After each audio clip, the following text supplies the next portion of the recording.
Welcome to a week in my life. It's got a little bit of work and a whole lot of fun in it. I thought my life was not very exciting until I watched some of this footage back and I was like, maybe I should do these more often. So do let me know if you enjoy this video. It's all about a couple of days in my life working, a beautiful long weekend. We did a race in the West Coast National Park called Vescus. We saw a snake and it all started off with a track session. So let's get into it.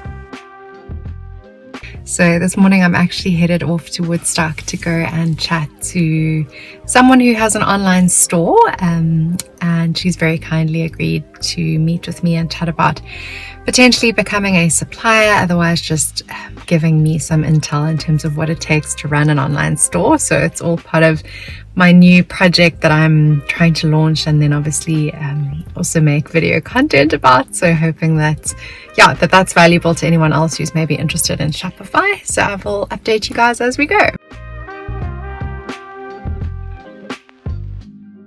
So I had such a nice cup of coffee with Roxy, and she's from a brand that's actually called Summer and Salt. I'll link it down below if anyone's interested in shopping like beautiful beaded sunglass strings and gorgeous hats and some other really cool stuff that's coming soon.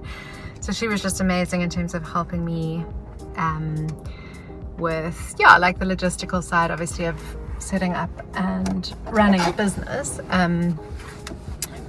that is retail based. I have obviously done a little bit of this before just by virtue of having worked on retail brands, and then also I did have a Shopify store previously, probably about 5-10 years ago. But I'm really excited to get it back up and running. So just had the most amazing convo with her, and I just have so much respect for small business owners who like willing to meet up and chat and swap advice and stuff, and just avoid obviously making the same mistakes that they did. And I think just such a nice way of paying it forward is just like giving of your knowledge. It's just really awesome.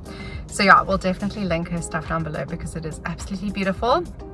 And then I just popped to Getaway Center to pick up a Paxi, which is like pep delivery off Yaga, because I actually bought a top from one of my favorite influencers, Jessica Van Heerden. So I will include a picture of exactly what that looks like, which I'm super excited about. But back to the grindstone now. So one of the big reasons why I'm wanting to do more like vlog style videos is because I actually posted one about how to create an online course, which was a lot more kind of vloggy, just by virtue of like trying to show people what the actual process looks and feels like, because I feel like those like more academic videos are obviously they're great and all, but it's like about the theory. And then like on that particular video, for example, you hear me like complaining about my video cards getting corrupted, all the stuff that's kind of like gone wrong with an online course. I think I was having editing issues with Vinci Resolve, and that's more like relatable. I think one of the issues that I have with vlogging, or have had previously, is like, firstly, from a privacy perspective, I'm just like, it gives me the heebie-jeebies a little bit to be like documenting your life in excruciating detail. But then also, like, when people do like day in the life vlogs, I'm just like, who on earth would want to watch a day in my life? Like, it would literally be me sitting behind a computer from 9 to 5. It would be the least engaging vlog of all time. So I'm gonna try with like week in the life and just see if I can like pick, I don't want to say the highlights reel, but obviously just the stuff that would be interesting to other people, specifically freelancers. Because I am doing this whole freelance thing full time, which I guess is a lot more engaging than a day job, which is what I've previously kind of had. So obviously my days are a little bit more varied now, just by virtue of the different nature of work that I'm doing. And then I guess this wanting to kind of go the online store route is also like a big motivation for actually sharing like more behind the scenes in terms of what actually goes into creating an online store and what that process looks like. And I'm sure there'll be a lot of like struggles within that. So yeah, like maybe we can do like the anti-highlights reel of like what it actually takes to be a digital nomad, which I use the term very loosely because I'm still in Cape Town.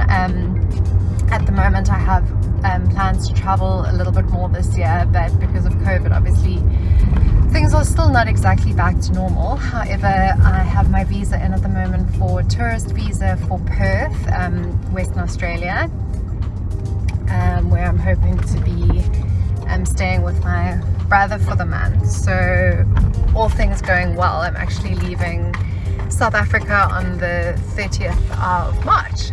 So that'll also be kind of fun. So I think it's a good time frame to actually just capture a little bit more at this point. Yeah, rather than, as I say, like my normal day to day, which is probably a whole lot less exciting. I thought I would also just open this taxi parcel with you guys.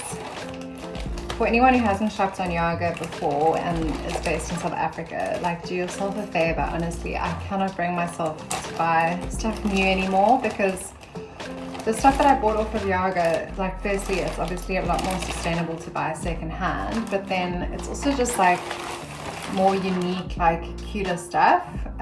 So it's not like just your stock standard stuff that, yeah, you can find anywhere. So as I say, this is from the bloggers and influencers section from an influencer called Jessica, and it's an poly brand from I think it's UK, but like super cute, super different. Yeah, I really love this.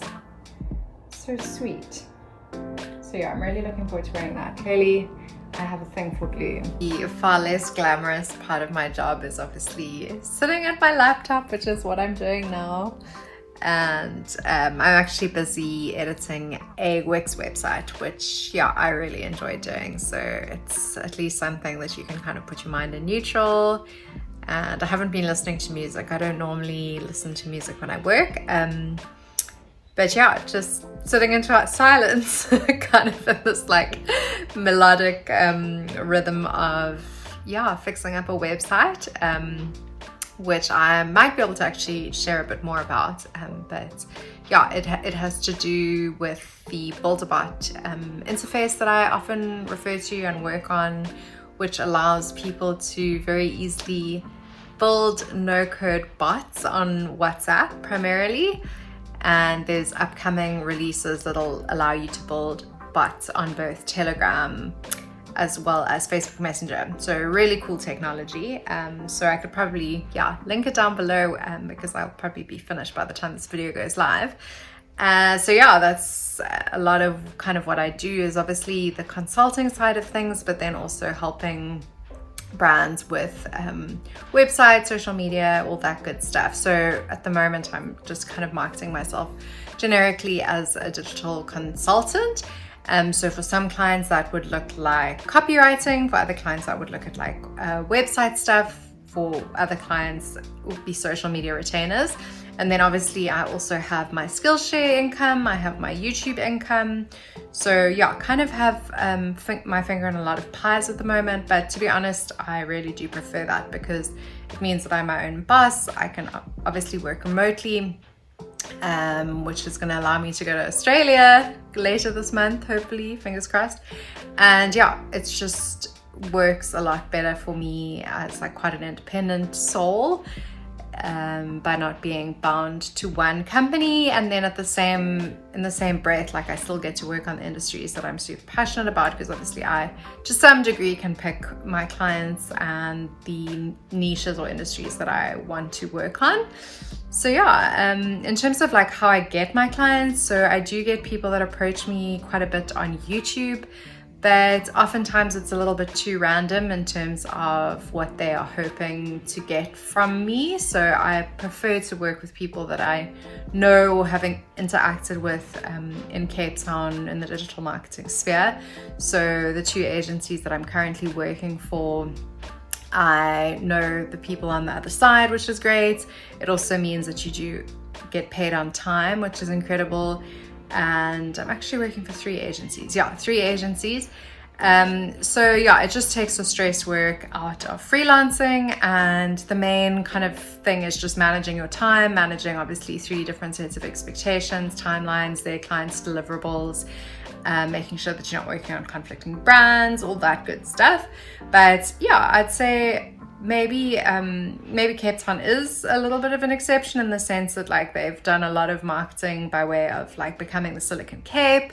So there's a lot of resources in terms of finding remote positions, finding contract jobs. I get a lot of my gig work as well as full-time work off a Facebook group called The Resource. So if you are in South Africa and in advertising, that's a really helpful place to get gigs. And yeah, just keep the hustle alive, really.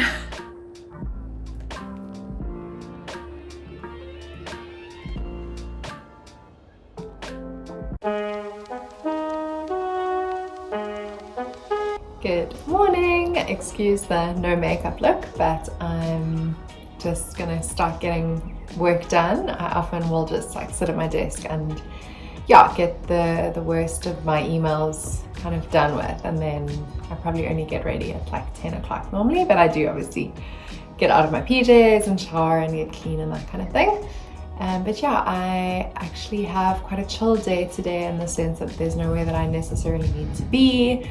There's a friend out from the UK who I might go for lunch with, but apart from that, there's no like business commitments.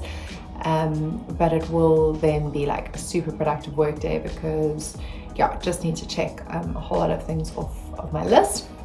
And I can't remember if I mentioned it, but because I'm working across 3 different ad / digital agencies, obviously time management is like crucial because I'm only one person, and if I fall behind on a particular client, it's really challenging to try and like catch up with that. So yeah, to the best of my ability, I like really make sure to, if I get a brief in, I'll typically start working on it the first thing the next day, and then I'll try and wrap up everything the day before just to make sure that like my slate is clean to get stuff done. And then also just in terms of like invoicing and stuff, like I'm not sure of the date today, if it's the 16th, but yeah, obviously you also have to get the invoices out, and in order to get your invoices out, you have to get your hours up, because you couldn't bill. It is kind of weird like that you send your invoices on the 15th of the month because you obviously have only done half your work for the month. So it is a little bit of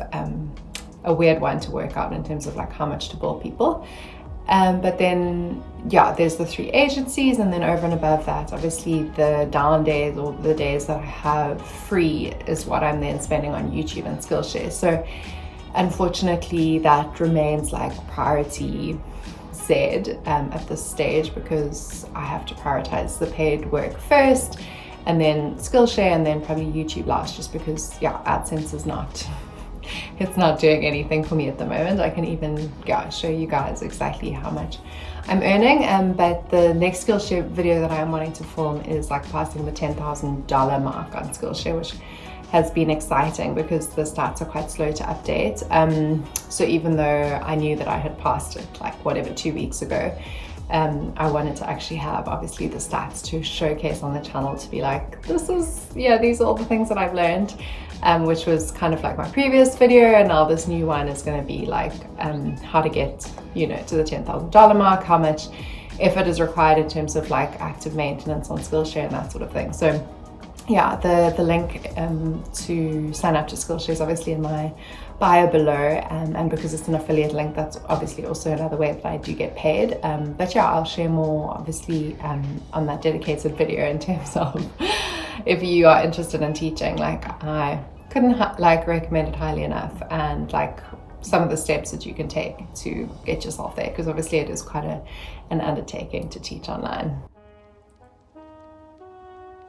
10:05. I feel like I'm like clockwork with getting my makeup done at 10 o'clock and then actually being properly ready for the day. But I've got some good work done. I do actually have a meeting that I just saw crept into my diary now for 11:30. So yeah, just gonna wrap up with one client and then move on to the next one.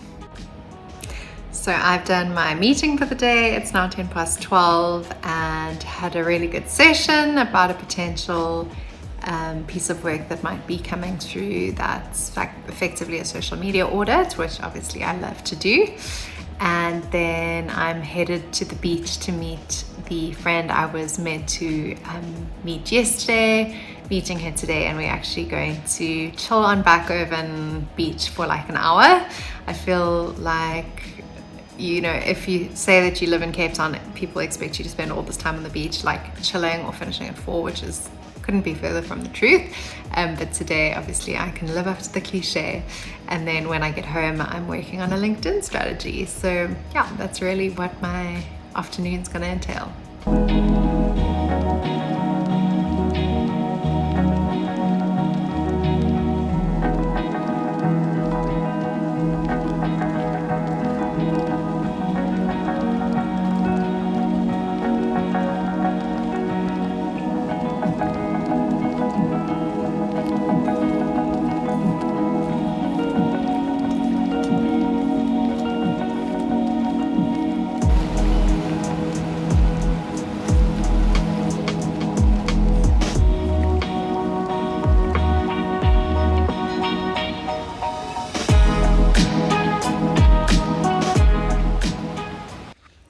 Saturday we woke up at 4 o'clock and we headed to Langebaan for the West Coast 10K that we were running. We had such an amazing time. I'm wearing the cutest shorts from Beanbag the brand, and I was so stoked with my time. I got an hour and 4 seconds, which is what I was hoping for. I just wanted an hour, but it was such a beautiful morning, very picturesque. And then we ended up at West Coast National Park, which is the most beautiful park. It also has loads of tortoises and lots of snakes as well. So we were so stoked to spot a mole snake just slithering next to the car, much to our horror, but it was a really, really great day out.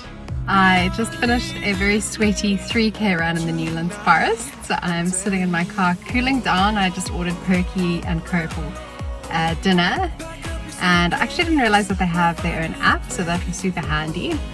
And now just gonna head past there and then home.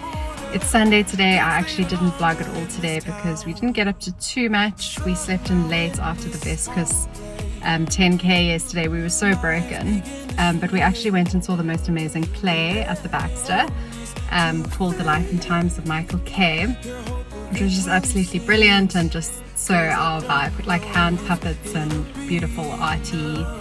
Just absolute must see if you are in Cape Town, so that was amazing. Yeah, so it was just completely broken after that, but did quickly pop out this morning to the V&A. I got this running top from Mr. Price Sport, and I actually ordered a Garmin Forerunner 45, I think it was 55, no 55, earlier this week, so that's arriving on Tuesday, which I'm really stoked about. So yeah, just trying to get sorted for us with having nice running stuff. I haven't really bought too much stuff in the last little while, so it'll just be good to have nice things to go running on in Perth, because I think it's pretty safe to run by yourself. Obviously South Africa, you do have to be a lot more cautious here, but yeah, I'm really excited to explore on foot, which is why I'm wanting to get myself organized with those sorts of things. And then tomorrow is a public holiday, but I am going to be working, so I will bring you guys along for my day tomorrow, which will probably be the last day that I vlog, and then we can wrap up.